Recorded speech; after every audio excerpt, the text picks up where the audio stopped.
Hello friends, welcome back to my YouTube channel. Friends, मैं आपका biology educator राजन कसौधन आप सभी लोगों का आपके अपने यूट्यूब चैनल आर क्लासेस पे स्वागत करता हूं।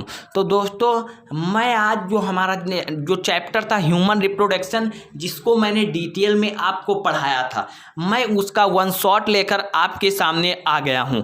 इस वन शॉट को देखने के बाद आपको इस ह्यूमन रिप्रोडक्शन मानव जनन से रिलेटेड कोई भी वीडियो देखने की आवश्यकता नहीं होगी। इस वीडियो के साथ मैं आपको नोट्स भी प्रोवाइड करूंगा, तो आप हमारे सेक्शन में अंत तक बने रहिए, क्योंकि यह सेक्शन आज का यह सेक्शन बहुत ही इम्पोर्टेंट होने वाला है। इस सेक्शन में जो इम्पोर्टेंट सभी टॉपिक, कह लीजिए कि चैप्टर के आपके पूरे टॉपिक को मैंने एक साथ डिस्कस करने का प्लान किया है। इस चैप्टर में आपके हर एक डाउट क्लियर होंगे और आपको नोट्स भी प्रोवाइड किया जाएगा। तो आइए हम अपने सेक्शन को शुरू करते हैं। सेक्शन को शुरू करने से पहले हम अपने इस चैनल को शेयर कर दीजिए। इस जो क्लासेस चल रही हैं इसको शेयर करिए, ताकि ज़्यादा से ज़्यादा बच्चे जुड़ सकें। तो आइए हम अपने सेक्शन को शुरू करते हैं। हमारा जो पहला ह्यूमन रिप्रोडक्शन, जो मानव जनन है, चैप्टर 3, उसमें जो पहला टॉपिक हम समझेंगे वो समझेंगे लैंगिक जनन क्या होता है। हम समझेंगे कि लैंगिक जनन क्या होता है। हम लैंगिक जनन क्या होता है उसको हम बहुत अच्छे से समझेंगे। तो आइए समझते हैं लैंगिक जनन क्या होता है। आपने सुना होगा, एक लैंगिक जनन होता है, एक अलैंगिक जनन होता है। तो अलैंगिक जनन में एक जनक की आवश्यकता होती है, जबकि लैंगिक जनन में 2 जनकों की आवश्यकता होती है। अब 2 जनकों, नर व मादा से नई संतान का निर्माण होना ही लैंगिक जनन कहलाता है। जैसे इसमें एक नर होता है जिसमें 46 क्रोमोसोम होते हैं, और मादा होती है उसमें भी 46 क्रोमोसोम होते हैं, यानी 40 गुणसूत्र होते हैं। अब ये दोनों, जैसे नर युग्मक और मादा युग्मक आपस में जब फ्यूज करते हैं, नर युग्मक अथवा मादा युग्मक आपस में फ्यूज करते हैं, तो उससे युग्मनज का निर्माण होता है। जब नर युग्मज और मादा युग्मक जब आपस में फ्यूज करेंगे तो ये यन और यन ये क्या हो जाएंगे, युग्मनज, 2n।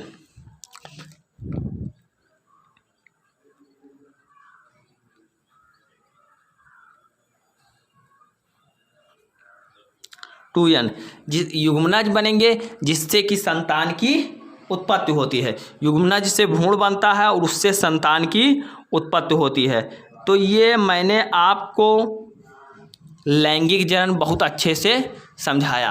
अब इसकी 3 घटनाएं होती हैं: निषेचन पूर्व घटना, निषेचन और निषेचन पक्ष घटना। अब हम इसमें युग्मक जनन को देखेंगे।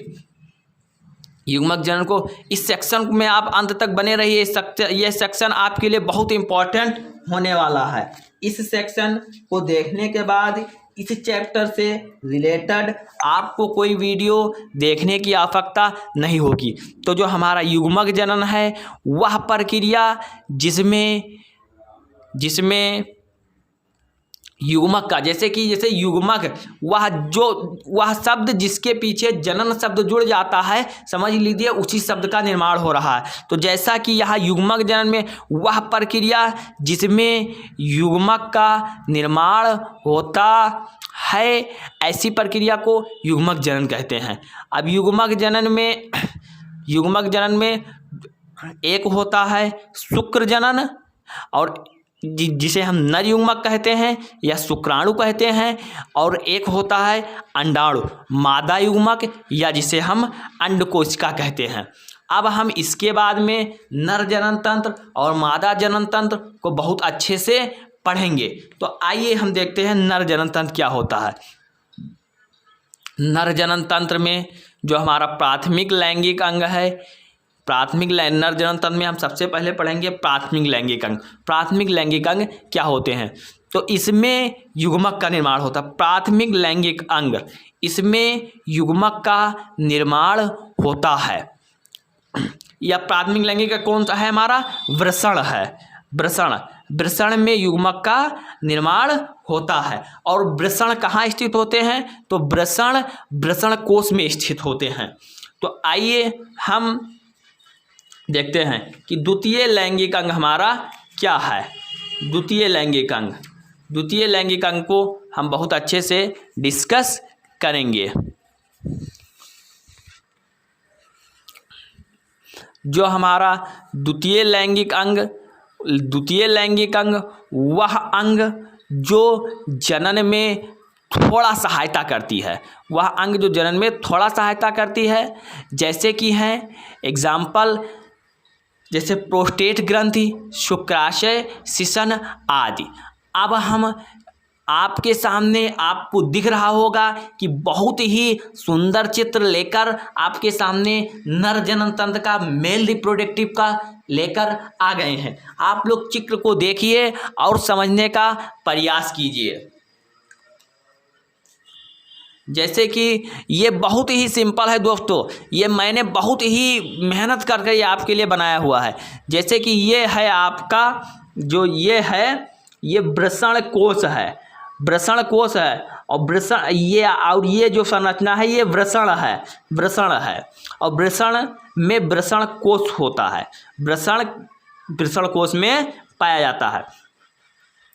तो और जो ये आपको जो नलिका दिख रही है ये मूत्र मार्ग है, ये मूत्र मार्ग है। और जो ये लटकी हुई संरचना दिख रही है ये सिसन है, जिसको पेनिस कहते हैं। और जो ये संरचना दिख रही है ये, इसको सिसन भुंड कहते हैं, सिसन भुंड कहते हैं। और नर जनन में ये जो आपको ये पीला कलर का जो ये भाग दिख रहा है ये मूत्राशय है, इसमें मूत्राशय इकट्ठा होते हैं। और जो ये आकर जो ये आपको ये संरचना दिख रही है ये वाली, ये है शुक्राशय। ये बहुत ही सिंपल है, आप थोड़ा समझने का प्रयास करिए। और ये जो है ये गुदा द्वार है, ये जो ये मैंने ब्राउन कलर का ये मलाशय है। और ये रसखलन वाहिनी है जो यहाँ सिसन से जो ये जो नली चलकर जो यहाँ तक आती है, ये नली जो ये आ रही है इसको हम रसखलन वाहिनी कहते हैं।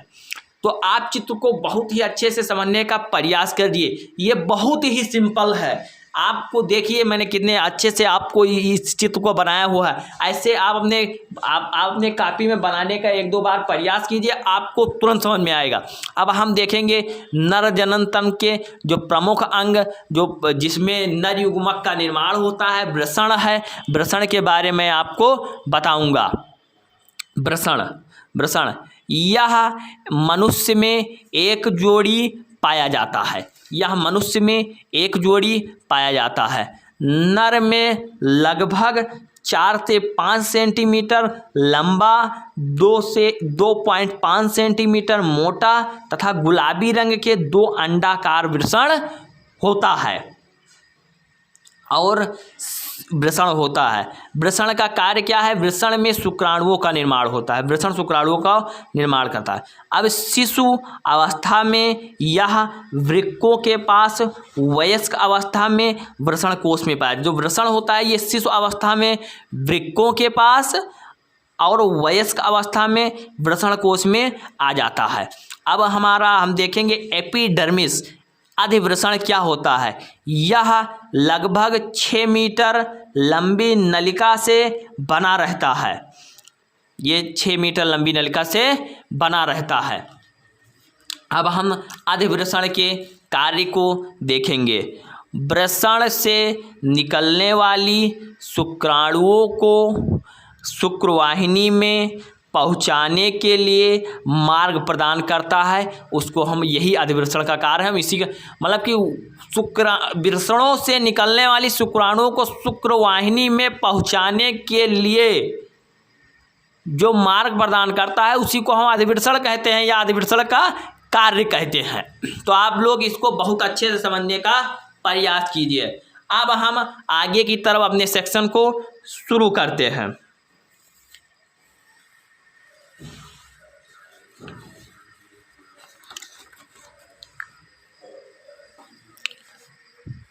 हमने आपको वृषण समझाया। अब जो हमारा नेक्स्ट इम्पॉर्टेंट नर जनन तंत्र का जो नेक्स्ट पार्ट है वो है शिशन। शिशन क्या होता है? पेनिस, जिसको मैंने आपको समझाया हुआ था। आप चित्र पर आ जाइए, मैं आपको बता दे रहा हूँ कि आखिर पेनिस है क्या। ये मैंने आपको समझाया था कि जो ये लटकी हुई संरचना है, ये इसको हम शिशन या पेनिस कहते हैं। अब मैं आपको बताऊंगा कि शिशन क्या होता है। आइए,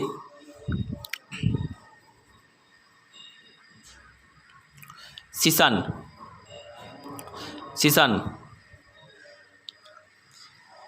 शिश्न नर में बेलनाकार मैथुनांग या लिंग होता है। यह त्वचा से ढका तथा उदर से लटका होता है। ये त्वचा से ढका होता है तथा उदर से लटका होता है। पेनिस का क्या कार्य है? पेनिस मैथुन के दौरान स्पर्म यानी शुक्राणु को मादा के योनि तक पहुंचाने का कार्य करते हैं। अब हम देखेंगे कि इसकी जो सहायक ग्रंथियां क्या होती हैं। सहायक ग्रंथियां जैसे कि शुक्राशय क्या होता है? शुक्राशय क्या होता है? शुक्राशय ग्रंथि यह तरल का स्राव करता है।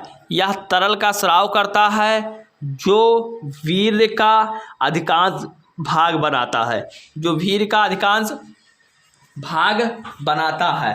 अब मैं आपको समझाऊंगा कि वीर्य क्या होते हैं। वीर्य क्या होते हैं मैं आपको ये समझाऊंगा। आ जाते हैं नेक्स्ट पेज पे, मैं आपको समझाता हूं कि वीर्य क्या होते हैं। मैं आपको समझाऊंगा कि वीर्य क्या होते हैं।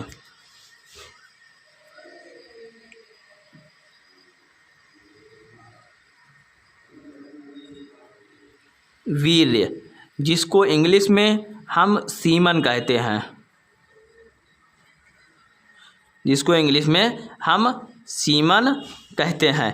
देखिए ये क्या होता है। तो वृषणों, जो वृषण होता है,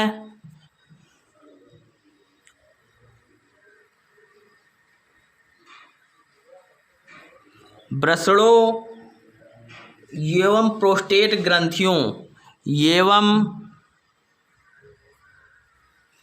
वृषणों एवं प्रोस्टेट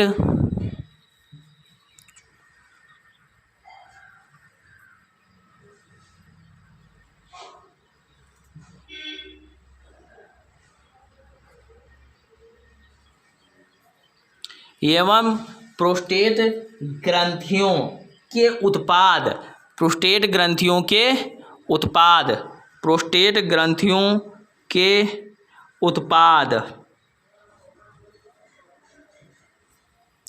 प्रोस्टेट ग्रंथियों के उत्पाद सेमाइनल वेसिकल, सेमाइनल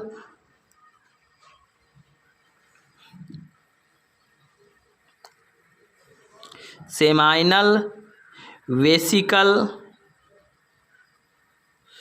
के द्रव के साथ, सेमाइनल वेसिकल के द्रव के साथ मिलकर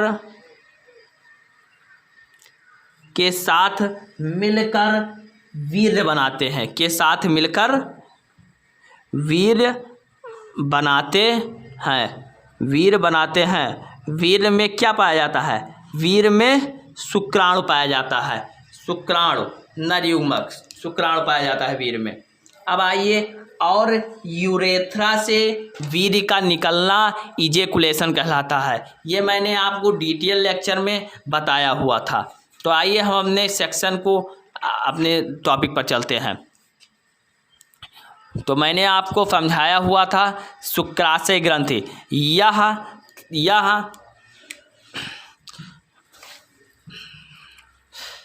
तरल स्राव करता है जो वीर्य का अधिकांश भाग बनाता है। वीर्य में क्या, जैसे फ्रैक्टोज, प्रोटीन आदि पाया जाता है। अब नेक्स्ट टॉपिक है आपका प्रोस्टेट ग्रंथि।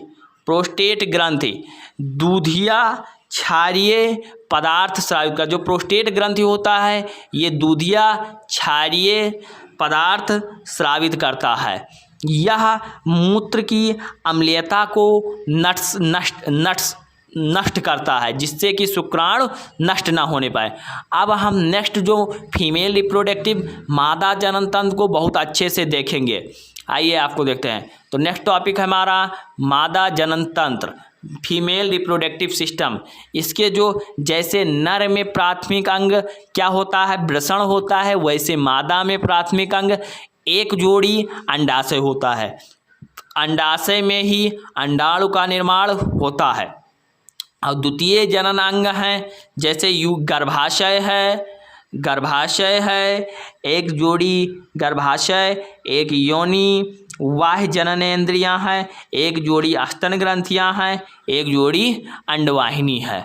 अब हम आइए इसके विभिन्न भागों को मैं आपको फीमेल रिप्रोडक्टिव चित्र को बहुत अच्छे से समझाने का प्रयास करूंगा। आइए आपको हम दिखाते हैं। आपके सामने फीमेल रिप्रोडक्टिव सिस्टम का एक मादा जनन तंत्र का बहुत ही खूबसूरत और एट्रैक्टिव चित्र दिख रहा होगा। ये बहुत ही सिंपल है। आइए हम इस पर डिस्कस करते हैं कि फीमेल रिप्रोडक्टिव सिस्टम क्या होता है। ये फीमेल रिप्रोडक्टिव सिस्टम है। इसमें जो ये संरचना दिख रही है, ये गर्भाशय गुहा है, जिसे हम गर्भाशय कहते हैं, और इसको हम गर्भाशय गुहा भी कहते हैं। और इसमें जो ये और ये इसको हम अंडाशय कहते हैं। इसे हम अंडाशय कहते हैं। और जो ये संरचना आपको दिख रही है, एक झल्लरी जैसी संरचना है, इसको हम झल्लरी कहते हैं। और जो ये है, ये योनि है। योनि क्या करती है, मैथुन के समय पुरुष से शुक्राणु ग्रहण करने का कार्य करती है। और ये ग्रीवा नाल है, और ये गर्भाशय ग्रीवा है, इसे ये कीप कहते हैं। और जो ये जो नली जैसी संरचना एम्पला तुम्बिका कहते हैं इसको। तो आप फीमेल रिप्रोडक्टिव सिस्टम को बनाने का प्रयास कीजिए, बहुत ही सिंपल है। ऐसे ही आप अगर एग्ज़ाम में बना देंगे तो मैं आपको विश्वास दिलाता हूं कि आपके एक भी मार्क्स नहीं कटेंगे। तो आइए इसके जो प्राथमिक अंग, जैसे पुरुष में वृषण होता है, इसमें अंडाशय, तो अंडाशय को देखते हैं। अंडाशय मादाओं में एक जोड़ी पाया जाता है। अंडवाहिनी द्वारा अंडाशय को गर्भाशय तक पहुंचाया जाता है। अंडवाहिनी द्वारा जो अंडाशय को गर्भाशय तक पहुंचाया जाता है, ये अंडाशय को ये अंडवाहिनी के द्वारा गर्भाशय तक पहुंचाया जाता है। अंडाशय अंतःस्रावी ग्रंथि है। यह एस्ट्रोजन नामक हार्मोन्स का स्राव करती है। अब हम आपको बताएंगे कि अंडवाहिनी क्या होती है। अंडवाहिनी यह 10 से 20 सेंटीमीटर लंबा होता है। यह कुंडलित नलिका होती है जो गर्भाशय के दोनों ओर स्थित होती हैं। अंडवाहिनी ये जो नलिका है, ये गर्भाशय के इधर भी है, लेफ्ट भी है एंड राइट भी है। तो ये गर्भाशय की दोनों ओर स्थित होती हैं। अब इनका कार्य क्या है? अंडाशय को अंडवाहिनी गर्भाशय के अंदर इनका कार्य है अंडाशय को अंडवाहिनी गर्भाशय के अंदर पहुंचाती है या पहुंचाना है। और इसे हम निषेचन नली भी कहते हैं। अब आइए देखते हैं गर्भाशय क्या होता है। आपने गर्भाशय, इसको इंग्लिश में हम यूट्रस कहते हैं। आपने गर्भाशय का नाम सुना होगा। ये स्त्री में केवल एक गर्भाशय पाया जाता है। स्त्री में केवल एक गर्भाशय पाया जाता है, जिसे हम नॉर्मल भाषा में बच्चेदानी कहते हैं। और यह 8 सेंटीमीटर लंबी खोखली पेशियाँ होती है। इसमें रक्त की प्रचुर मात्रा होती है। यह श्रोणि भित्ति से लिगामेंट द्वारा लटके रहते हैं। ये श्रोणि भित्ति है, इसमें लिगामेंट द्वारा ये लटके रहते हैं गर्भाशय। अब देखते हैं, दोनों अंडवाहिनी मिलकर एक गर्भाशय का निर्माण करती हैं। इसका ऊपर का भाग चौड़ा, ये आप देख रहे होंगे, ये ऊपर का भाग चौड़ा तथा नीचे का भाग सिकुड़ा होता है। ये आप देख रहे हैं, ये ऊपर का भाग चौड़ा है, नीचे का भाग सिकुड़ा होता है। अब हम आगे बढ़ते हैं। गर्भाशय का कार्य क्या होता है, इसको हम बहुत अच्छे से देखते हैं। तो ये बहुत ही इम्पोर्टेंट है कि गर्भाशय में भ्रूण का विकास होता है। जो गर्भाशय होता है, मैं आपको चित्र पर आ जाइए, आप लोग देखिए, ये जो गर्भाशय होता है, ये आपका गर्भाशय है, इसमें ही भ्रूण का विकास होता है। ये संरचना आपको देख रही है गर्भाशय। अब इसके 3 स्तर होते हैं, मेसोमेटेरियम, एंडोमेटेरियम, मेसोमेटेरियम एंड मायोमेटेरियम। इसके 3 स्तर होते हैं, 3 परत होती हैं। ये आप देख लीजिए गर्भाशय का, ये देखिए, ये गर्भाशय का चित्र है, इसी में ही भ्रूण का निर्माण होता है। देखिए भाई, ये इसमें ही स्टूडेंट, इसमें ही भ्रूण का निर्माण होता है। और इसमें अपशिष्ट पदार्थ को शिशु से बाहर निकाला जाता है। इसमें अपशिष्ट पदार्थ को शिशु से बाहर निकाला जाता है। अब हमारा जो नेक्स्ट है वो है योनि। इसको इंग्लिश में दो स्टूडेंट वेजाइना कहते हैं, इसको इंग्लिश में वेजाइना कहते हैं। यह 8 से 10 सेंटीमीटर लंबी नली होती है जो मादा में मैथुन अंग है। योनि अम्लीय होता है क्योंकि इसमें एस्टिक अम्ल पाया जाता है, एस्टिक अम्ल पाया जाता है। अब आप लोग तुरंत अपने चित्र पर आइए, मैं आपको योनि का चित्र दिखा रहा हूँ।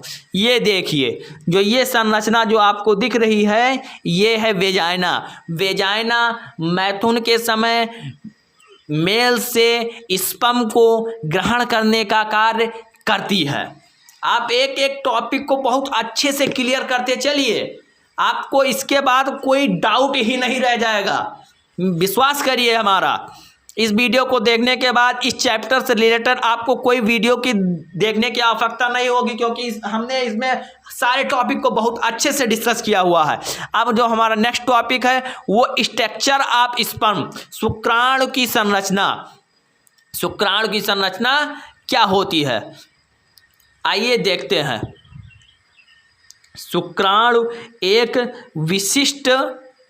विशिष्ट दीर्घाकार पुच्छयुक्त कोशिका है जो पोषक तरल वीर्य में रहती है। शुक्राणु कहाँ पाया जाता है, मैंने आपको बताया था कि शुक्राणु वीर्य में पाए जाते हैं, वीर्य में पाए जाते हैं। यह नरयुग्मक है जिसका निर्माण शुक्राणु जनन कोशिका के अर्धसूत्री विभाजन से होता है और वीर्य में शुक्राणु होता है। ये आप देख लीजिए, आपके सामने मैंने स्पर्म शुक्राणु का बहुत अच्छा चित्र लेकर आ गए हैं आपके सामने। इसको देखने का आप प्रयास करिए, ऐसा सेक्शन आपको पूरे यूट्यूब पर कहीं नहीं मिलने वाला है। दोस्त स्टूडेंट हमारे साथ बने रहिए। ये देखिए, ये स्पर्म का हमारा चित्र है, ये आपके NCERT में दिखाया गया है। मैं आपको समझाने का प्रयास कर रहा हूँ स्टूडेंट। जो ये आपको जो हेड वाला पार्ट दिख रहा है इसको हम शीर्ष कहते हैं, और जो ये मध्य वाला जो ये पार्ट है इसको हम माइटोकॉन्ड्रिया या मिडिल पार्ट कहते हैं। और ये इसमें ये 3 भाग होते हैं, मध्य, शीर्ष, मध्य और पूंछ भाग। ये पूंछ है, ये पूंछ है। और जो ये भाग है ये मध्य भाग है आपका, यहाँ से यहाँ। और जो नेक्स्ट ये भाग है ये पूंछ भाग है, टेल पार्ट। आइए अब इसको देखते हैं। ये है, ये जो आपको एक चैन जैसी संरचना दिख रही है, चेन जैसी संरचना दिख रही है, इसको हम माइटोकांड्रिया कहते हैं, माइटोकांड्रिया कहते हैं। और ये जो ये जीव द्रव्य कला है, ये शुक्राणु में जो ये होते हैं ये जोना प्ले, इसमें एक जीव द्रव्य कला होती है जो जोना प्लेसिडा को मतलब कि भेदने का कार्य करते हैं। ये अग्रपिंडक है, ये इसमें केंद्रक युक्त गुणसूत्री पदार्थ भरे रहते हैं। ये ग्रीवा है और ये मध्य खंड है, ये पूंछ है। तो आप लोग इसको बहुत स्क्रीनशॉट कर लीजिए और मैं आपको PDF दूंगा, आप लोग हमारे सेक्शन में बने रहिए। अब हम इसके विभिन्न भागों को देखेंगे। हमने शुक्राणु की संरचना आपको बताई। अब हमारा नेक्स्ट जो टॉपिक है वो है शुक्राणु जनन।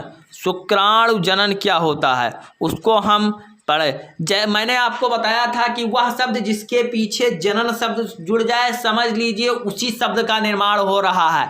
जैसे यहाँ शुक्राणु के पीछे जनन शब्द जुड़ गया तो आप समझ गए होंगे कि यहाँ पर शुक्राणुओं का निर्माण हो रहा है। तो शुक्राणु शुक्रजन कोशिकाओं द्वारा शुक्राणुओं के निर्माण की प्रक्रिया को शुक्राणु जनन कहते हैं। जैसे ये नर युग्मक है, नर युग्मक क्या होता है? नर युग्मक शुक्राणु, नर युग्मक में शुक्राणु होता है। अब मैं आपको यहाँ पर बहुत अच्छे से समझाने का प्रयास किया जाएगा। ये बहुत ही इंपॉर्टेंट टॉपिक है, बोल दे तो ये आपके सामने ये हर बार बोर्ड एग्जाम में पूछा जाता है। ये वेरी वेरी इंपॉर्टेंट टॉपिक है। ये मैंने आपको 3 वृषण बनाया हुआ है। ये भी वृषण है, ये भी दोस्तों वृषण है, ये भी वृषण है और ये भी वृषण है। वृषण में 2 से 250 वृषण पालियाँ होती हैं, वृषण पालियाँ होती हैं। जो ये पालियाँ आपको यहाँ पर दिखाई गई हैं, जिनमें शुक्रजन नलिका होती है, शुक्रजनन नलिका होती है और इन्हीं से शुक्राणुओं का निर्माण होता है। ये अब देख लीजिए, ये शुक्रजन कोशिका है। शुक्रजन कोशिका से ही शुक्राणुओं का निर्माण होता है। इनमें 2 प्रकार की कोशिकाएं पाई जाती है, एक शुक्रजन कोशिकाएं और एक सर्टोली कोशिकाएं। शुक्रजन कोशिकाओं से शुक्राणुओं का निर्माण होता है, जबकि सर्टोली कोशिकाएं शुक्राणुओं को पोषण प्रदान करती है। तो आइए देखते हैं। ये शुक्रजन कोशिका है, शुक्रजन कोशिका है, ये द्विगुणित होती है, 2n होती है। मैं इसको आपको बहुत अच्छे से समझाने का प्रयास करता हूँ। आइए आ जाइए एक सादे पेज पर, एक सादे पेज पर आ जाइए, मैं आपको वहाँ पर इसको समझाने का प्रयास करूँगा। तो जो शुक्रजन कोशिकाएं हैं उनसे शुक्राणुओं का निर्माण होता है। मैंने आपको बताया शुक्रजन कोशिकाओं से शुक्राणुओं का निर्माण होता है। तो आप देखिए,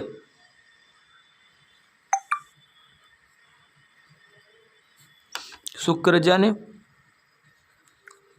कोशिका, इनसे ही शुक्राणुओं का निर्माण होता है। तो ये द्विगुणित होती हैं दोस्तों, ये द्विगुणित होती हैं। ये क्या होती हैं? द्विगुणित होती हैं। तो ये क्या होती हैं? ये 2n होती हैं, द्विगुणित होती हैं। ये द्विगुणित होते, समझने का आप लोग प्रयास करिए, ये द्विगुणित होते हैं। अब इसमें अर्धसूत्री, इसमें समसूत्री विभाजन होता है। समसूत्री विभाजन होता है तो समसूत्री विभाजन में ये जो रहता है वही रहता है। सम का मतलब समान होता है, समसूत्री विभाजन में जो होगा ये वही रहेगा। तो ये फिर 2n रहेगा। अब इनमें हम लोग अर्धसूत्री विभाजन फर्स्ट देखेंगे, अर्धसूत्री विभाजन फर्स्ट करेंगे। इनमें जब अर्धसूत्री विभाजन होगा तो ये यन दोनों किसमें टूट जाएंगे? ये अर्धसूत्री विभाजन होगा तो ये दोनों 2n यन यानी दोनों अलग हो जाते हैं। इनमें अर्धसूत्री विभाजन फर्स्ट होगा, अर्धसूत्री विभाजन फर्स्ट होगा। इसको देखिए, इसको हम प्राथमिक शुक्राणु कोशिका कहते हैं। इन्हें हम प्राथमिक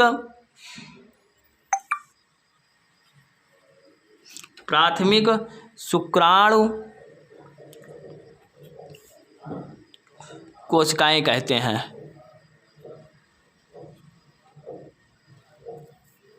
प्राथमिक शुक्राणु कोशिकाएं कहते हैं। अब इनमें अर्धसूत्री विभाजन सेकंड होगा, इनमें अर्धसूत्री विभाजन सेकंड होगा, उसको हम देखते हैं। स्टूडेंट ये बहुत ही सिंपल है, बस आप समझने का थोड़ा प्रयास करिए। अर्धसूत्री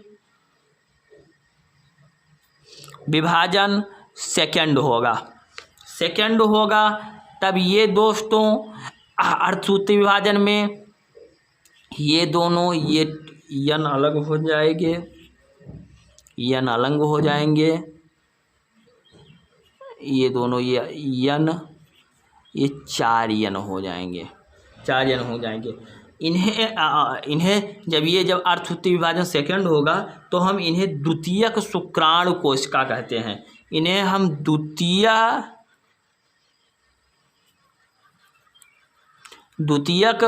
शुक्राणु कोशिका कहते हैं, द्वितीय शुक्राणु कोशिका कहते हैं। इनमें अर्धसूत्री विभाजन होगा तब ये यन हो जाएंगे, इन्हें हम शुक्राणु प्रसू कहते हैं, शुक्राणु प्रसू, शुक्राणु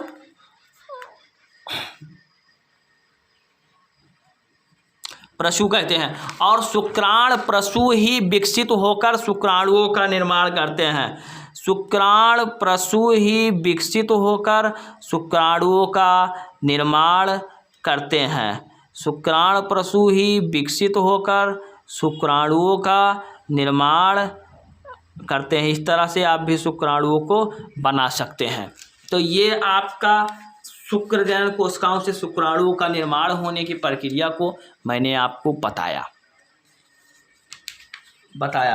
अब जो मैं ये आशा करता हूँ कि आपको शुक्राणु जनन बहुत ही अच्छे से समझ, जैसे शुक्राणु फिर से समझ लिए, शुक्र जनन कोशिका है, ये द्विगुणित होती है 2n, इनमें समसूत्री विभाजन होता है, समसूत्री विभाजन में चयन नहीं होता, आप जानते हैं। जैसे समसूत्री यानी समान विभाजन यानी 2n रहता है, इनमें अर्धसूत्री विभाजन फर्स्ट होता है, अर्धसूत्री विभाजन फर्स्ट होता है जिसमें ये यन दोनों अलग हो जाते हैं, जिन्हें हम प्राथमिक शुक्राणु कोशिकाएँ कहते हैं, प्राथमिक शुक्राणु कोशिकाएँ कहते हैं। इनमें अर्धसूत्री विभाजन सेकंड होता है, फिर हम इन्हें द्वितीयक शुक्राणु कोशिकाएं कहते हैं, और ये फिर यन डबल यन ये अलग अलग हो जाते हैं, जिन्हें हम शुक्राणु प्रसू कहते हैं, और शुक्राणु प्रसू ही विकसित होकर शुक्राणुओं का निर्माण करते हैं।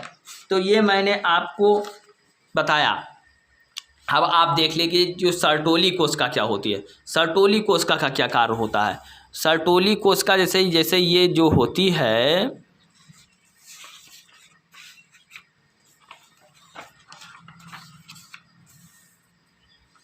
जैसे ये इसमें जो शुक्राणु होते हैं,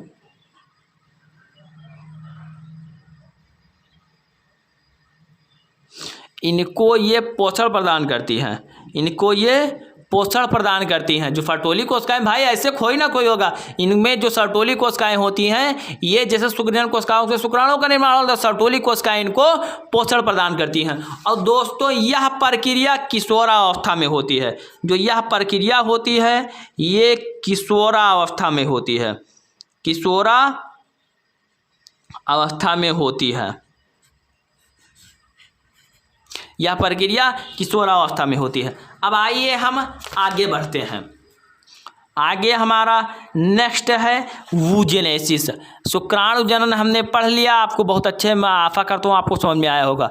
अब हमारा जो नेक्स्ट टॉपिक है अंड जनन। अंड जनन क्या होता है? अंडाशय में अंडाणु का, जैसे मैंने आपको बताया था कि वह सब जिसके पीछे जनन शब्द जुड़ जाता है उससे उसका निर्माण होता है। तो अंड के पीछे जनन शब्द का निर्माण हो गया, इधर इसे हम अंड जनन कहते हैं। तो अंडाशय में अंडाणु का निर्माण ही अंड जनन या वूजेनेसिस कहलाता है। और अंड जननी का निर्माण भ्रूण के समय होता है, जनन के बाद नहीं होता है। अब हम इसको समझेंगे। अब आप लोग एक सादे पेज पर आ जाइए जिसमें आपको समझ में आएगा। आप लोग सादे पेज पर आ जाइए, मैं आपको वहाँ पर इसको समझाने का प्रयास कर रहा हूँ। ये आप लोग यहाँ देखिए,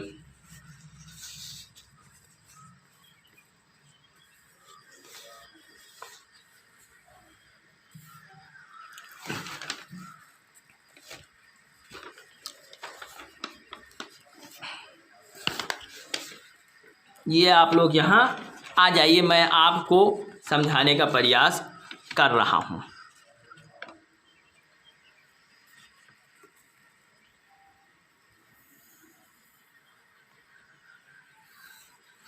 दोस्तों ये प्रोसेस थोड़ा लंबा है बट बहुत ही इम्पॉर्टेंट टॉपिक है। जैसे यहाँ पर एक 2n कोशिका पाई जाती है, एक 2n कोशिका पाई जाती है पूर्वावस्था में, ये पूर्वावस्था में 2n कोशिका पाई जाती है। अब जो 2n कोशिका है इनमें समसूत्री विभाजन होता है, तो ये प्राथमिक अंडक का निर्माण